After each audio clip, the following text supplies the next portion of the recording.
Ici, on est devant ma maison qui s'appelle un Earthship. C'est une maison autonome. Donc en fait, cette maison, elle profite au maximum de toutes les ressources naturelles pour pouvoir nous amener du confort. Cette maison, elle a été construite en 24 jours avec beaucoup de matériaux recyclés, dont principalement des pneus, des canettes et des bouteilles. Le mur de fond, c'est un mur de pneus. On a tassé l'intérieur avec la terre du terrain. L'intérêt de faire ça, c'est de créer une masse thermique. C'est ça qui va absorber la chaleur qui est créée par la serre et nous redonner notre chauffage. On n'a aucun système de chauffage. On voit les murs de canettes, on voit les murs de bouteilles, comment on fabrique des briques de bouteilles.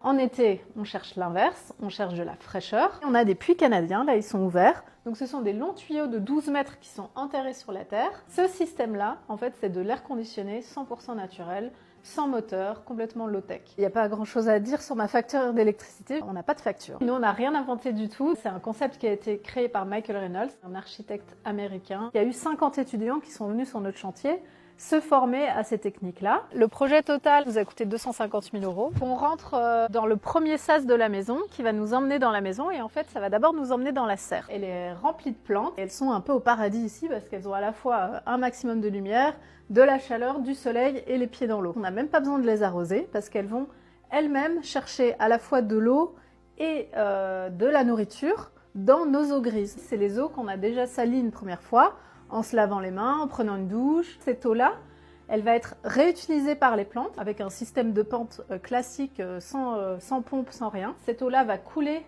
dans ces petits bacs, on appelle ça des cellules botaniques.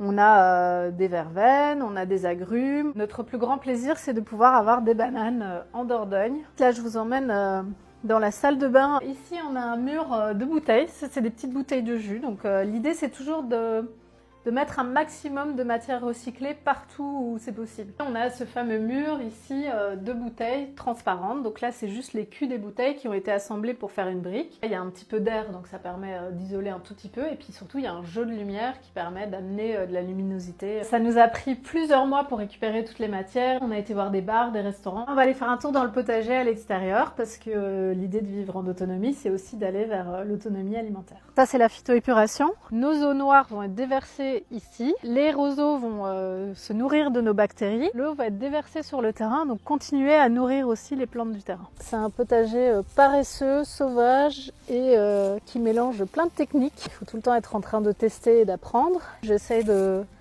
d'avoir des variétés qui permettent de se ressemer toutes seules, qui permettent de donner chaque année plus longtemps. Pour moi, la définition de l'autonomie, c'est en fait de reprendre un peu le pouvoir sur sa dépendance.